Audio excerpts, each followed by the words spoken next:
kelin kuyovlar uchun to'ydan oldin o'qishi zarur bo'lgan kitoblarni mana yig'ib qo'ydi. Hozir men bularning ichidan eng zarurlarini tanlab tavsiya qilaman. Oila saodat maskani, islomda oila, eng baxtli oila, baxtli hayot sari, muhabbat madrasasi, asal oyi emas asal hayot, mahramiyat tarbiyasi, kuyov va kelinlar uchun vazifalar, alohida chuqur yondashilgan kitoblar. Narxi 72 ming so'mdan.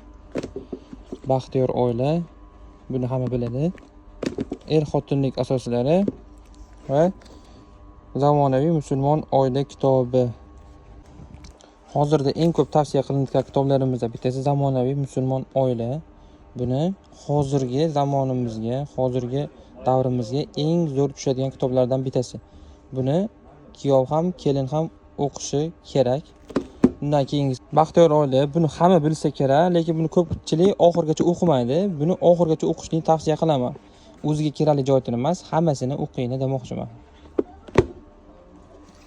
Keyingisi mana asal oyi haqida. Bu asal oyi haqida emas, umuman boshqa narsa to'g'risida. Bunda qisqa nasihatlar bor. Hozirgi hayotimizga to'g'ri keladigan nasihatlar. Buni ham o'qishni tavsiya qilamiz. Bundan tashqari bularni ham o'qishni tavsiya qilamiz. Bular ham zo'r kitoblar.